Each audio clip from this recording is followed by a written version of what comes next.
Hi friends, मैं आकांक्षा शर्मा जी की with आकांक्षा में आपका स्वागत करती हूँ। अभी पीएससी प्री 2023 के लिए बहुत ही शानदार टॉपिक लेके आई हूँ, मध्य प्रदेश का स्थानीय स्वशासन। और अगर आप हर बार एमपीपीएससी का एग्ज़ाम देखेंगे ना, तो हर बार ही ये वाले टॉपिक से प्रश्न, एक दो प्रश्न हर बार ही बन रहे हैं, तो इसलिए ये टॉपिक आपको करना ज़रूरी है।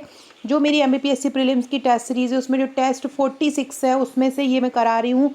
टेस्ट 46 मतलब वहाँ से 2 नंबर कंप्लीट आपको है ही। टेस्ट 51 कर लीजिए, टेस्ट 52 कर लीजिए, 46 कर लीजिए, 91 कर लीजिए, 99 कर लीजिए। इसके अलावा जो करंट अफेयर्स की बुकलेट मिली है वो पूरी कर लीजिए, अगर समय कम है आपके पास। मैं टेस्ट बताती जा रही हूँ आप लोग को ग्रुप में, वो टेस्ट ज़रूर करते जाओ, क्योंकि वहाँ से प्रश्न 110% बनना है। तो चलिए स्टार्ट करते हैं। जिन लोगों ने टेस्ट सीरीज़ नहीं ली है वो ले सकते हैं। 499 रुपये की सॉफ्ट कॉपी है, पीडीएफ के रूप में आपको तुरंत व्हाट्सएप पर मिल जाएगी। तुरंत एक ग्रुप में जोड़ लिया जाएगा। ग्रुप में भी लगातार क्वेश्चन दिए जा रहे हैं, ऐसे क्वेश्चन जो एग्ज़ाम में आना ही है। तो चलिए स्टार्ट करते हैं। ये महाअभ्यास 46 है हमारे टेस्ट का, उसी उसी से ही मैं आपको करा रही हूँ। पहला क्वेश्चन है, भारतीय संविधान के किस निम्न अनुच्छेदों में से कौन सा अनुच्छेद राज्य की सरकारों को ग्राम पंचायतों को संगठित करने का निर्देश देता है। मतलब ग्राम पंचायतों को गठन किस अनुच्छेद के थ्रू होता है, तो ग्राम पंचायतों का गठन होता है अनुच्छेद 60 के अंतर्गत। जहाँ प्रश्न में कुछ डीपली बात करना होगा तो वो बता दूंगी, बाकी मैं जल्दी जल्दी करवाऊंगी, ताकि जल्दी जल्दी आपके पूरे 100 क्वेश्चन सॉल्व हो सके। भारतीय संविधान का अनुच्छेद राज्य को सार्थक कदमोहित परामर्श देता है, किसके लिए, तो आपको बहुत अच्छे से ध्यान रखना। अनुच्छेद 40 मतलब ग्राम पंचायतों का गठन। ग्राम पंचायतों का गठन 73वें संविधान संशोधन के तहत हुआ था। अगला है, पंचायती राज को किसके अंतर्गत स्वशासन की इकाई के रूप में संगठित किया गया है, तो संविधान का 73वां संविधान संशोधन हुआ था 1993-94 में। 73वें संविधान संशोधन में जो पंचायती राज है उसको स्वशासन मतलब एक स्वयं के शासन की इकाई के रूप में बता दिया था, संगठित किया था। और ये एक विकेंद्रीकृत प्रणाली का एक लक्षण है कि जो सत्ता है वो गांव के हाथों में भी है, ग्रामीण तक, छोटे से छोटे स्तर तक शासन की पहुंच होना। तो स्वशासन की इकाई के रूप में संगठित किस में किया गया, भारतीय संविधान के 73वें संशोधन में। अगला है, पंचायतों एवं नगर पालिकाओं के संबंध में भारतीय संविधान ने किस वर्ष प्रावधान किया गया पंचायती एवं नगर पालिकाओं में, तो मैंने अभी बताया था 1993 में किया गया। 1993 में एक 73वां संविधान संशोधन हुआ और 73वां संविधान संशोधन जो है वो ग्रामीण पंचायतों के लिए है, और जो 74वां है वो नगर पालिकाओं के लिए और नगर निगम के लिए। किस संविधान संशोधन के द्वारा पंचायती राज संस्थाओं को संवैधानिक स्तर प्राप्त हुआ, 73वें संविधान संशोधन में। भारतीय संविधान में पंचायतों तथा नगर पालिकाओं से संबंधित 73वें और 74वें संशोधन जब हुए, उस समय भारत के प्रधानमंत्री कौन थे, उस समय भारत के प्रधानमंत्री थे पीवी नरसिम्हा राव। 73 व 74वें संविधान संशोधन के समय भारत के प्रधानमंत्री कौन रहे थे, पीवी नरसिम्हा राव। पूरे पंचायत ग्रामीण स्वशासन से संबंधित पूरे क्वेश्चन यहाँ पे आ जाएंगे। टेस्ट क्रमांक है 46। जिन जिन लोगों ने टेस्ट सीरीज ले ली है 12,000 प्रश्नों की, ये 12,000 एमसीक्यू हैं, इसमें सभी टॉपिक कवर हैं। 46 इसको तुरंत लगा लीजिएगा तो ये क्वेश्चन कंप्लीट हो जाएंगे। संविधान के 73वें संविधान संशोधन द्वारा पंचायतों को निर्दिष्ट किए जाने वाले कार्य किस सूची में है। देखो, दो तरह की सूची में बांटा, एक बांटा 11वीं सूची में और एक बांटा 12वीं सूची में। जो ग्रामीण पंचायत हैं वो बांटे 11वीं सूची में, और जो ग्रामीण पंचायत है वो 11वीं सूची में, और जो नगरीय पालिका नगर निगम है वो 12वीं सूची में बांटे। क्वेश्चन पूछ रहे हैं पंचायतों को जो कार्य दिए गए हैं वो पंचायतों के कार्य किस अनुसूची में है। टोटल संविधान में 12 अनुसूची हैं। कमेंट करके बताइए। आज मैंने अपने व्हाट्सएप पर स्टेटस में भी लगाया है, जिन लोगों ने मेरे पास व्हाट्सएप पर नंबर सेव करा दिए हैं वो लोग मेरे स्टेटस उनको दिख रहे होंगे। स्टेटस पे भी मैं बहुत सारे क्वेश्चन आपको याद करा रही हूँ, एग्ज़ाम तक वो क्वेश्चन आपको याद कराती रहूँगी। तो आप लोग को मुझे ये बताना है कि जो वेतन दिए जाते हैं राज्यपालों को, राष्ट्रपति को, या संवैधानिक जो पदाधिकारी होते हैं, वो वेतन का जो वर्णन है वो संविधान की किस अनुसूची में है। टोटल संविधान में 12 अनुसूची हैं। 11वीं अनुसूची में ग्राम पंचायत का वर्णन है, 12वीं अनुसूची में नगर पंचायत नगर पालिकाओं का वर्णन है। किस अनुसूची में वेतन भत्तों का वर्णन किया है ये मुझे आप कमेंट बॉक्स में बताएंगे। कमेंट सभी लोग जरूर किया कीजिए। कमेंट करते हैं आप लोग, जैसे बहुत सारे लोग हैं, अभिलाषा हैं, संध्या पाटले हैं, संयोगिता धाकड़ हैं, और एक कोई एंजल नाम से मैसेज आते हैं, और कुछ तो मेरे रेगुलर स्टूडेंट हैं, जैसे कि वीएस सोलंकी हैं। तो ये कुछ लोग हैं जो मेरे रेगुलर स्टूडेंट हैं, और बहुत सारे नाम हैं जो अभी याद नहीं आ रहे हैं। तो सभी लोग कमेंट जरूर किया कीजिए, नाम पता हो जाता है कि कौन कौन वीडियो देख रहे हैं। भारतीय संविधान की 11वीं अनुसूची में पंचायतों के कुल कितने विषय निर्धारित किए गए हैं? देखो, मैंने बताया 11वीं अनुसूची पंचायतों के लिए है, 12वीं अनुसूची नगर पालिकाओं के लिए। तो 11वीं अनुसूची में जो पंचायतों के विषय दिए हैं वो 29 दिए हैं, और 12वीं अनुसूची में जो नगरीय जो पंचायत है, नगर पालिका है, उनके लिए जो नियम, उनके लिए जो विषय दिए गए हैं वो 18 दिए हैं। तो याद रखना, 11वीं अनुसूची में पंचायतों के विषय कितने हैं? 29 हैं, और नगर पालिकाओं के लिए कितने हैं? 18 हैं। अगला है, कौन सा कार्य स्थानीय स्वशासन से संबंध नहीं है? जन स्वास्थ्य, स्वच्छता का प्रबंध, जन उपयोगी सेवाएं या लोक व्यवस्था का अनुरक्षण। तो पहला, दूसरा, तीसरा है। लोक व्यवस्था का अनुरक्षण स्थानीय स्वशासन से संबंधित नहीं है। अगला है, संविधान के प्रावधानों के अंतर्गत पंचायतों का चुनाव का निर्णय कौन लेता है? पंचायत चुनाव का निर्णय कौन लेता है? तो पंचायत चुनाव का निर्णय राज्य सरकार लेता है, और ये वेरी इंपॉर्टेंट, इसके आने के 99% चांसेस है। 1% इसलिए हटा देती हूँ कि अगर नहीं आएगा तो 99% इसके चांस है, क्योंकि बहुत महत्वपूर्ण क्वेश्चन में आता है।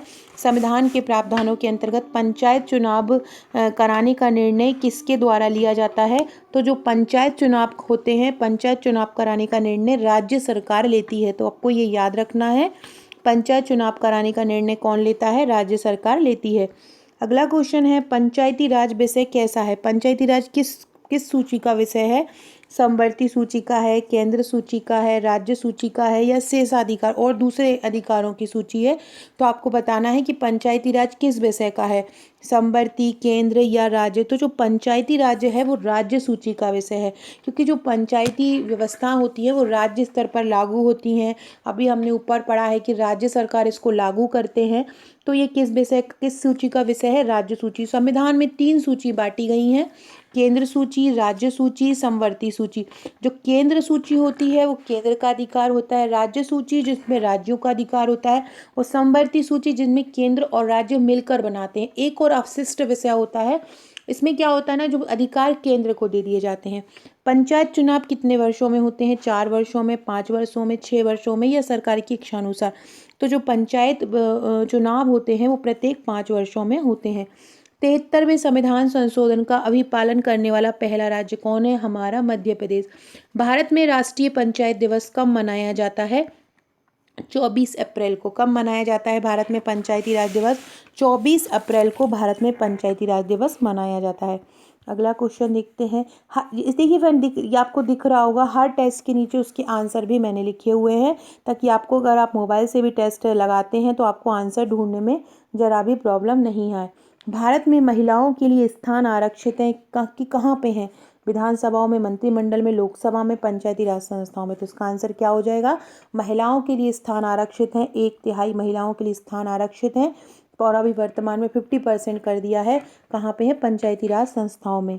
अगला है, पंचायती चुनावों में अनुसूचित जातियों के लिए पदों का आरक्षण किस राज्य में लागू नहीं होगा? उस राज्य में लागू नहीं होगा जहां पर अनुसूचित जाति है ही नहीं। तो किस में नहीं होगा? अरुणाचल प्रदेश में नहीं होगा। अरुणाचल प्रदेश की कैपिटल ईटानगर है। अनुसूचित जातियों के लिए पदों का आरक्षण किस राज्य में नहीं होगा? तो याद रखना, अरुणाचल प्रदेश में नहीं होगा। याद रखो, अरुणा SC की नहीं है, ऐसे करके याद रख लो, अरुणा SC की नहीं है। तो आपको याद हो जाएगा, अनुसूचित पंचायती चुनाव में अरुणाचल प्रदेश में SC के लिए पद आरक्षित नहीं होंगे। ग्राम सभा का अर्थ क्या होता है? ग्राम स्तर के पंचायत क्षेत्र के जो निर्वाचक नामावली है, ग्रामीण क्षेत्र में जो पंचायती क्षेत्र होता है वहाँ पे जितने भी निर्वाचक क्षेत्र में नाम वाले लोग होते हैं, उनकी एक जो सभा होती है, उनके जो पंजीकृत लोग होते हैं वो ग्राम सभा में आ जाते हैं। 243 का ए जो है, ये जो ग्राम सभा जो स्टार्ट होती है वो इसमें ग्राम सभा में आते हैं, उस अनुच्छेद में ये आता है। निम्नलिखित में से कौन तृणमूल लोकतंत्र से संबंधित नहीं है? लोकपाल, पंचायती राज पद्धति, अंतर्राज्य परिषद, या क्षेत्रीय राजनीति। तृणमूल लोकतंत्र से कौन संबंधित नहीं है? पंचायती राज अभिनीतियों की ये पार्टी पंचायती राज्य से संबंधित नहीं है। बाकी लोकपाल हो, अंतर्राज्यीय परिषद हो या क्षेत्रीय राजनीति हो, वो तृणमूल से संबंधित है, लेकिन पंचायती राज समिति नहीं है। कौन सी एक समिति पंचायती राज से संबंधित नहीं है? LM सिंघवी समिति बिल्कुल है। अशोक मेहता समिति भी है, इसने द्विस्तरीय पंचायत का गठन किया। बलवंत राय ने त्रिस्तरीय किया। LM सिंघवी ने 4 स्तरीय किया। BN राव समिति पंचायती राज से संबंधित नहीं है। अगला है पंचायत के चुनाव का अधीक्षण, निर्देशन और नियंत्रण राज्य निर्वाचन आयोग संविधान के किस अनुच्छेद के अंतर्गत करता है? 243 के अंतर्गत 243 के में चुनाव का अधीक्षण होता है, निर्देशन होता है, नियंत्रण होता है। ये जितने भी अनुच्छेद हैं 243 के, ये बहुत इंपॉर्टेंट हैं और ये आते हैं, मैचिंग मिलाने में भी आ जाते हैं। तो ये मैंने ट्रिक द्वारा लास्ट ईयर करवाए थे, फिर से भी अगर चाहते हैं आप कराना तो मैं फिर से ये करवा दूंगी। ये बहुत ही इंपॉर्टेंट अनुच्छेद हैं और ये यहाँ से प्रश्न बनता ही बनता है, तो याद रखिएगा। पंचायतों को चुनाव का अधीक्षण, निर्देशन और नियंत्रण राज्य निर्वाचन आयोग संविधान के किस अनुच्छेद के अंतर्गत करता है? 243 के अंतर्गत करता है चुनाव का अधीक्षण। किस योजना में किस अनुच्छेद में जिला योजना समितियों का उल्लेख है? अनुच्छेद 243 ZD में। जिला योजना समितियों का उल्लेख किस अनुच्छेद में है? अनुच्छेद 243 ZD में। राज्य निर्वाचन आयोग किस अनुच्छेद के अंतर्गत म्युनिसिपल चुनाव कराती है व उसका निरीक्षण करती है? किसके तहत करती है? चुनाव का निरीक्षण 243 के में होगा। अगला क्वेश्चन है पंचायतों की शक्ति, सत्ता एवं उत्तरदायित्व का उल्लेख। शक्ति की बात हो जाती है, सत्ता एवं उत्तरदायित्व ये किस में होता है? अनुच्छेद 243 G में होता है। किसमें? जहाँ पर शक्ति की बात आती है, सत्ता की बात आती है, वहाँ पे कौन सा अनुच्छेद है? अनुच्छेद 243 G। नगर पालिकाओं के गठन का उल्लेख संविधान में किस अनुच्छेद में है? अनुच्छेद 243 Q में। नगर पालिका का गठन किस अनुच्छेद में है? नगर पालिका का गठन अनुच्छेद 243 Q में है।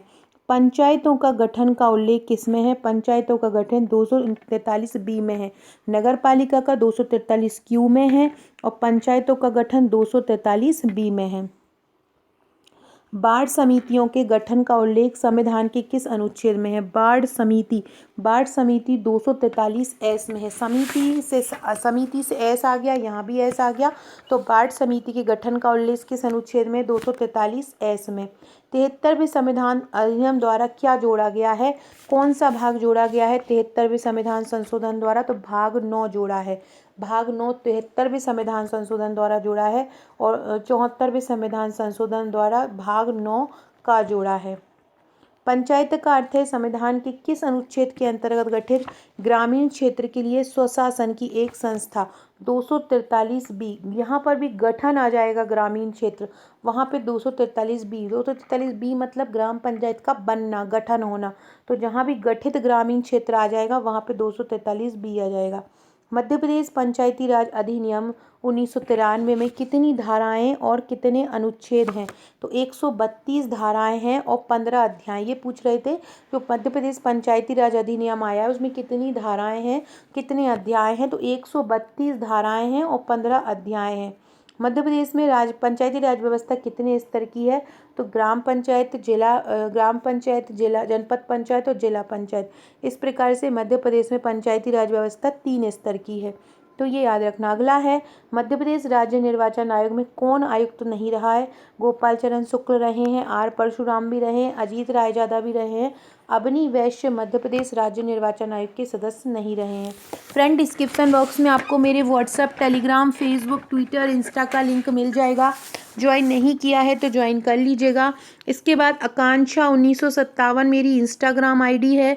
अगर आपने मुझे इंस्टा पर फॉलो नहीं किया है तो इंस्टाग्राम पर भी फॉलो कर लीजिएगा। और अगर आपने हमारी टेस्ट सीरीज़ नहीं ली है 12,000 MCQ की तो ज़रूर लीजिएगा। टेस्ट को ज़रूर लगाइए अगर आप प्रीलिम्स निकालना चाहते हैं। प्लस मैं जो वीडियो में करा रही हूँ वो करिए, प्लस मैं जो ग्रुप में आपको दे रही हूँ वो ज़रूर कीजिए। बहुत इंपॉर्टेंट है, इस तरह के आंसर नीचे लिखे हुए हैं, जल्दी लगा लीजिए। ये हमारे 12,000 प्रश्नों का प्रीलिम्स का ब्रह्मास्त्र है। इसमें से एक टेस्ट आज अभी मैं करा रही हूँ, एक मैंने आपको दिन में भी कराया था। और बहुत सारे प्रश्न ऐसे हैं जो सीधे सीधे आपको एग्ज़ाम में देखने को मिलेंगे। बहुत ही जगह जगह से क्वेश्चन का कलेक्शन लिया है, जहाँ से भी एक ऐसा क्वेश्चन बन रहा है जिसके एग्ज़ाम में 100% आने की चांसेस हैं, वो हम आपको करवा रहे हैं, वही हमने आपको ये प्रोवाइड किया है। ये आपको 2023 प्रीलिम्स के साथ साथ 2024 के प्रीलिम्स में भी हेल्प करेंगे।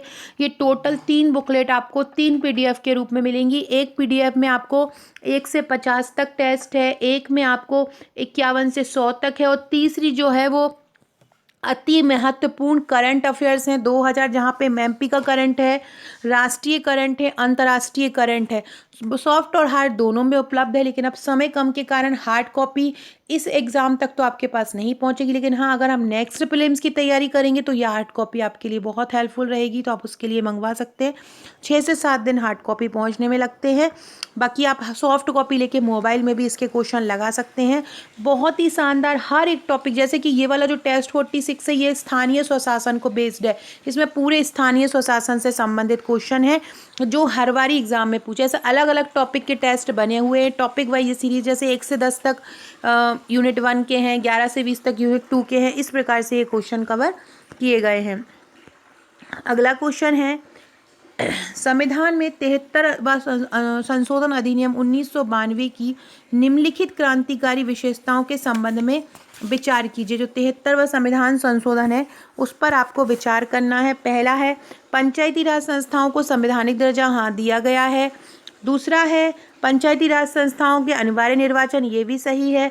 राज्य सरकारों द्वारा कार्यों का अंतरण, ये भी सही है। पृथक राज्य निर्वाचन आयोग का गठन, ये भी सही है। तो ये चारों ऑप्शन इसमें सही हो जाएंगे। अगला है, मध्य प्रदेश में नगर पालिकाओं में अनुसूचित जनजातियों हेतु स्थानों का आरक्षण किस अनुच्छेद के अंतर्गत वर्णित है? तो ये है 243 एन के अंतर्गत। किसके अंतर्गत? 243 एन के अंतर्गत वर्णित है।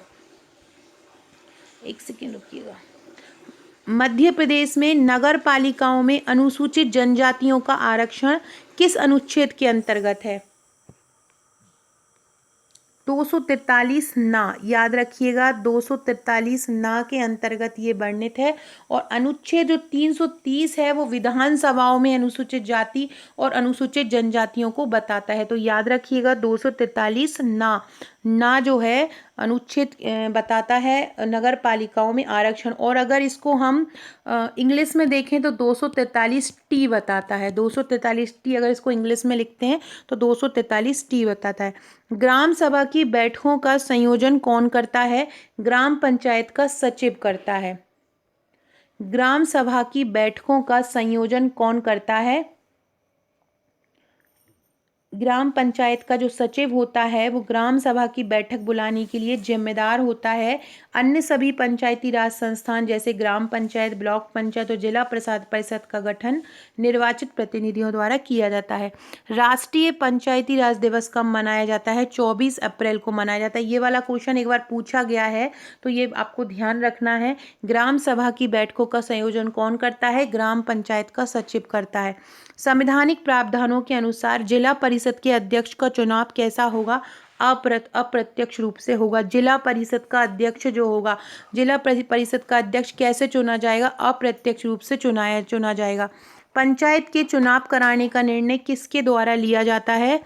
चुनाव आयोग, जिलाधीश, राज्य सरकार या राज्य का राज्यपाल। तो पंचायतों का चुनाव राज्य सरकार द्वारा करवाया जाता है। Mahatma Gandhi State Institute of Rural Development and Panchayati Raj संस्थान कहाँ पर है? तो वो है जबलपुर में। महात्मा गांधी राज्य ग्रामीण विकास संस्थान कहाँ पर है? जबलपुर में है।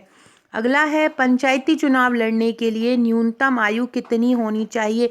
कितनी आयु में आप पंचायती चुनाव लड़ सकते हैं? 21 साल होना चाहिए पंचायती राज चुनाव करने के लिए, लड़ने के लिए आयु। पंचायतों में जो तकनीकी सहायता समूह होता है उसका काम क्या होता है?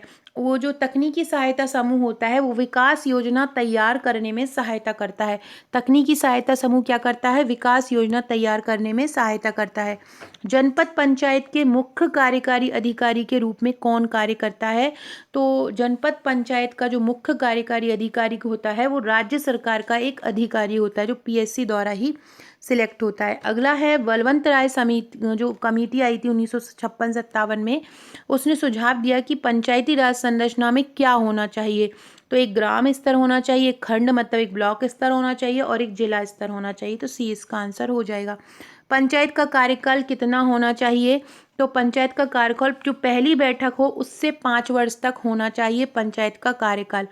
पंचायती राज व्यवस्था का मुख्य लक्ष्य का सिद्धांत क्या होना चाहिए? विकेंद्रित लोकतंत्र। मैंने पहले ही कहा था, जहाँ पर जो केंद्र हो, सरकार की जो निगाहें हो वो सबसे छोटे स्तर तक भी हो, तो विकेंद्रित लोकतंत्र पंचायती राज व्यवस्था का प्रमुख लक्ष्य होना चाहिए। अगला है, कौन जनपद पंचायतों के लिए राजस्व का स्रोत है? कौन है?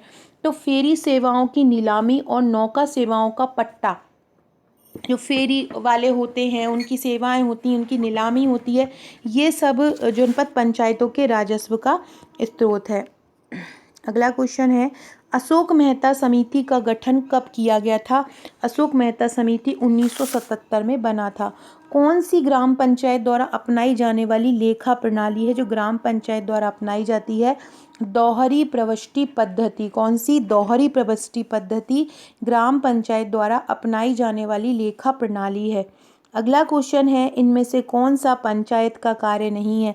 कौन इनमें से पंचायत का कार्य नहीं है? परिवहन सुविधाएं पंचायत का काम नहीं है। बाकी स्थानीय बाजार की स्थापना करता है, संक्रामक रोगों की रोकथाम करता है, गांव की सड़कों पर रोशनी करना, ये सभी पंचायत का कार्य। जनपद पंचायत की स्थायी समितियों का कार्यकाल कितना होता है? बहुत इंपॉर्टेंट है। जनपद पंचायत की जो पंचायत का कार्यकाल है वही उनकी स्थायी समिति का कार्यकाल होगा। कितना होगा? 5 साल। जनपद पंचायत की स्थायी समितियों का कार्यकाल कितना होगा? 5 साल होगा।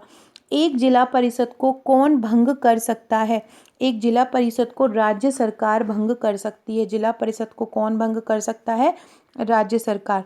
मध्य प्रदेश में पंचायतों की स्थापना से संबंधित कानून व समेकित और संशोधित करने वाला अधिनियम कौन सा है? तो मध्य प्रदेश पंचायती राज एवं ग्राम स्वराज अधिनियम। पूरा नाम याद रखना क्योंकि नाम बदल के भी पूछ लेते हैं।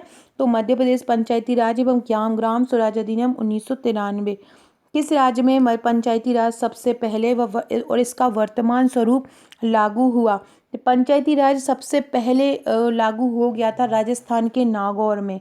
कहाँ पे? और जो ये पंचायती राज अधिनियम है वो लागू किया मध्य प्रदेश ने, और पंचायती राज सबसे पहले लागू हो गया था राजस्थान के नागौर में। स्वच्छता कार्य किसके अंतर्गत आते हैं? तो स्वच्छता कार्य ग्राम पंचायत के अंतर्गत आते हैं।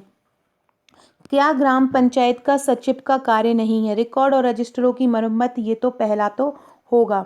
दूसरा है, ग्राम सभा की बैठकों की अध्यक्षता। ग्राम सभा के बैठकों की अध्यक्षता सचिव नहीं करता है, सरपंच करता है। ग्राम सभा के प्रस्तावों को क्रियान्वित करने के लिए आवश्यक कदम उठाना, ये भी सही है। ग्राम सभा की बैठकों का कार्य विवरण तैयार करना, ये भी सही है। अगला है, राज्य सरकार के कर्मचारियों के पर्यवेक्षण की जिला पंचायत में जो प्रतिनियुक्ति की शक्तियां हैं वो किसके पास हैं? वो राज्य सरकारों के विभागों के पास है, जो कर्मचारियों के पर्यवेक्षण करना, उनकी प्रतिनियुक्ति करना। अगला है, 73वें संविधान संशोधन के बाद मध्य प्रदेश में पहली बार चुनाव कब हुए थे? 73वें संविधान संशोधन के बाद मध्य प्रदेश में पहली बार चुनाव हुए थे। एक सेकेंड,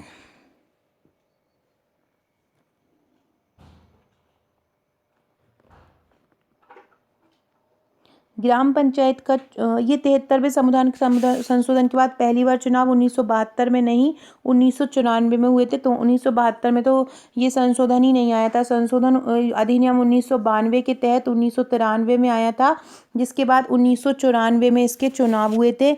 तो याद रखना, 73वें संविधान संशोधन के बाद 1994 में मध्य प्रदेश में पहली बार ये चुनाव करवाए गए थे। ये क्वेश्चन बहुत इंपॉर्टेंट है। और इसका जो प्रावधान है 73वां संविधान संशोधन भाग 9 संविधान की अनुसूची 9 में है, और संविधान का एक जो नया भाग है वो 9 है, और 11वीं अनुसूची इसमें जोड़ी गई है। और इसमें जो अनुच्छेद हैं वो 243 से 243 ओ तक है। अगला क्वेश्चन है, ग्राम पंचायत का चुनाव डैश के माध्यम से होता है? खुले बैलेट, ध्वनि मत, हाथ उठाकर, या गुप्त बैलेट? तो किसके माध्यम से होता है? गुप्त बैलेट के माध्यम से होता है। कैसे होता है? गुप्त बैलेट के माध्यम से। अगला है मध्य प्रदेश पंचायती राज अधिनियम 1993 का संशोधन 1994 और 99 के बीच कितने बार हुआ। जो 93 वाला अधिनियम आया था उसके बाद उसमें बहुत बार संशोधन भी हुए। 94 से 99 तक कितने बार संशोधन हुए, तो 8 बार। 94 से 99 तक कितनी बार संविधान संशोधन हुए हैं, 8 बार हुए हैं। पंचायती अधिनियम 1996 लघु वन के उत्पादन के स्वामित्व को स्थानांतरित कर दिया गया है। कहाँ कर दिया के स्वामित्व को किसके तरफ स्थानांतरित कर दिया गया है, ग्राम सभा की तरह स्थानांतरित कर दिया गया है। ग्राम सभा को उसका स्वामित्व दे दिया गया है। कौन सी एक भारत में पंचायती राज की व्यवस्था नहीं है, ग्रामीणों से सदस्यता शुल्क का संग्रहण, ये तो बिल्कुल नहीं है। त्रिस्तरीय व्यवस्था है, 5 वर्ष में चुनाव है, SC ST महिलाओं को आरक्षण है, सदस्यता शुल्क ग्राम सभा से नहीं ली जाती। कौन सा ग्राम पंचायत का अनिवार्य कार्य नहीं है, स्वच्छता, ये तो है, पेयजल भी है, गांव में सड़कों की मरम्मत भी है, लघु उद्योग स्थापित करना, ये ग्राम पंचायत का अनिवार्य कार्य नहीं है। अगला है डैश द्वारा स्थानीय निकायों के आवधिक चुनाव अनिवार्य किए गए हैं। स्थानीय निकायों के आवधिक चुनाव मतलब अवधि में, हर अवधि में चुनाव किए गए हैं। तो ये कब किए गए हैं, 73वें संविधान संशोधन में। मध्य भारत के राज्य ने मध्य भारत पंचायती अधिनियम को कब अधिनियमित किया, तो ये किया है 1949 में। अगला क्वेश्चन है ग्राम पंचायत स्तर पर निधि की उपयोगिता का प्रमाण पत्र किसके द्वारा जारी किया जाता है, जिला पंचायत।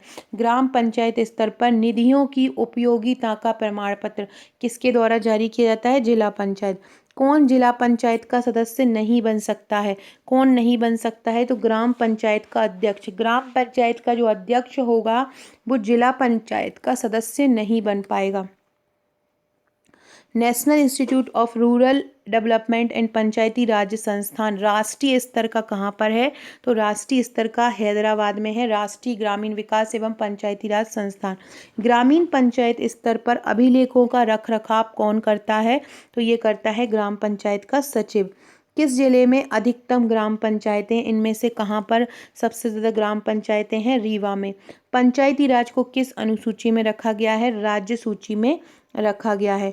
ग्राम पंचायतों के संगठन के लिए कौन सा भाग संविधान में शामिल है, जिसमें ग्राम पंचायतों, भाग 4 अनुच्छेदों की बात की जाए तो अनुच्छेद 40 है संविधान के भाग 4 में, अनुच्छेद 40 शामिल है जिसमें ग्राम पंचायतों के गठन के और अनुच्छेद के बारे में बताया गया है। गरीबी उन्मूलन के कार्यक्रमों के लाभार्थियों को कौन मंजूरी देता है, गरीबी उन्मूलन जो कार्यक्रम होते हैं उनमें से कौन मंजूरी देता है, ग्राम सभा, जनपद पंचायत, जिला पंचायत या राज्य सरकार। तो इसको मंजूरी देता है जो गरीबी उन्मूलन है, ग्राम सभा। ग्राम सभा का सदस्य इनमें से कौन हो सकता है, तो वे व्यक्ति जिनके नाम उस पंचायत की मतदाता सूची में शामिल हों वो ग्राम सभा के सदस्य हो सकते हैं। मध्य प्रदेश में ग्राम पंचायत के अध्यक्ष के रूप में किसे चुना जाता है, कौन ग्राम पंचायत का अध्यक्ष होता है, तो ऐसा उस क्षेत्र के जो लोग होते हैं पंजीकृत, वो सीधे निर्वाचित उस जो करता है, डायरेक्ट प्रत्यक्ष जो निर्वाचित होते हैं वो ग्राम पंचायत का अध्यक्ष हो जाता है। मध्य भारत पंचायत अधिनियम 1949, ये अधिनियम का डेट भी याद रखिएगा। मध्य भारत पंचायत अधिनियम 1949 ने एक पंचायती प्रणाली के लिए प्रदान की, तो कौन सी की है, त्रिस्तरीय। कौन सी प्रणाली प्रदान की है, त्रिस्तरीय। 1997 में गठित पंचायती राज पर मुख्यमंत्री समिति की निम्नलिखित में से कौन सी एक अनुशंसा नहीं है, लाभार्थियों का चयन ग्राम सभा पर छोड़ना सही है, ग्राम पंचायतों के सहयोग के लिए पर्याप्त जनशक्ति प्रदान करना ये भी सही है, ग्राम पंचायतों को मध्यम स्तरीय उद्योग स्थापित करना ये नहीं है, ग्राम पंचायतों को ऐसा कुछ नहीं बोला है कि वो मध्यम स्तरीय उद्योग बनाएंगे, ग्राम पंचायत अध्यक्ष अकेले ग्राम सभा के लिए उत्तरदायी होंगे ये भी सही है। तीसरा इसका गलत होगा, बाकी सब सही होंगे। इनमें से कौन पंचायत का कार्य नहीं है, नीति का निर्धारण करना, कार्यों की निगरानी करना, परियोजना का निष्पादन, परियोजना का पर्यवेक्षण। नीति जो है वो पंचायतें नहीं बनाएंगी, नीति या नियम पंचायतें नहीं बनाएंगी, ये पंचायत का कार्य नहीं है। पंचायती राज संस्थाओं के कामकाज का अध्ययन करने के लिए जो 1977 में समिति बनाई गई वो कौन सी थी, उसका नाम क्या था, अशोक मेहता। अशोक मेहता समिति 1977 में आई। अगला क्वेश्चन है मध्यम प्रदेश राज्य के पुनर्गठन से पहले किस राज्य में, जैसे कि मध्य प्रदेश का गठन हुआ था, मध्य प्रदेश गठन से पहले जो मध्य प्रदेश है वो 3 भागों में बटा हुआ था। तो किस जो क्षेत्र था अलग अलग बटा हुआ था, महाकौशल, बुंदेलखंड, विंध्य प्रदेश, मध्य भारत। तो इनमें से कहाँ पर पंचायती राज व्यवस्था लागू नहीं थी? तो बुंदेलखंड में नहीं थी, बाकी महाकौशल, विंध्य प्रदेश और मध्य भारत में थी। मध्य प्रदेश में एक वर्ष में कम से कम ग्राम सभा की कितनी बैठक बुलाई जा सकती हैं? 4 बैठक बुलाई जाती हैं ग्राम सभा की। मध्य प्रदेश में कितनी बुलाई जाती है? मतलब हर 3 महीने में एक बैठक बुलाई जाएगी और 4 बैठक साल में बुलाई जाएगी। कौन सा पंचायतों के लिए धन का स्रोत नहीं है? इनमें से कौन पंचायतों के लिए धन का स्रोत नहीं है? कर समानुदेशन, सरकार से कर साझा करना, बिल्कुल है, सरकार ने अनुदान दिया, ये भी है। स्वयं कर एवं गैर राजस्व कर, ये भी है। राष्ट्रीयकृत बैंकों से ऋण, ये नहीं है। राष्ट्रीयकृत बैंकों से ऋण ये पंचायतों के लिए धन का स्रोत नहीं है। अगला है, ग्राम सभा के खातों की वार्षिक लेखा परीक्षा किसके द्वारा की जाती है? तो ग्राम सभा एक स्वतंत्र लेखा परीक्षक नियुक्त करता है, उसके द्वारा वार्षिक लेखा परीक्षा की जाती है। अगला है, बलवंत राय मेहता कमेटी जो कि 56-57 में आई, सिफारिशें आई थी। तो जवाहरलाल नेहरू द्वारा पहली बार 1959 में पंचायती राज का उद्घाटन कहाँ पे किया गया? 1959 में पंचायती राज का जो उद्घाटन किया गया वो राजस्थान के नागौर में किया गया। अगला है, पंचायत समिति के प्रमुख कार्यों में से एक कार्य कौन सा है? तो न्यायिक प्रशासन के साथ सौदा नहीं है, ग्रामीण औद्योगिकी के साथ सौदा ये भी नहीं है, वित्तीय मामलों के साथ सौदा ये भी नहीं है, सामुदायिक विकास परियोजना या योजनाओं को लागू करना ये पंचायत समिति के प्रमुख कार्यों में से है। अगला है, मध्य प्रदेश में कौन सी तिथि ऐसी नहीं है जिसमें ग्राम सभाओं की बैठक को अनिवार्य रूप से बुलाने की आवश्यकता? देखो 26 जनवरी है, 15 अगस्त भी है, 2 अक्टूबर भी, 18 मई ऐसा नहीं है, ये कोई ओकेशन नहीं है कि जब ग्राम सभा को बुलाया जाए। अगला है, सभी तीनों स्तरों पर पंचायती राज प्रणाली उन सभी राज्यों में स्थापित की जाएगी जिनकी आबादी इतनी लाख से अधिक हो। कितनी लाख से अधिक हो? 20 लाख से अधिक हो।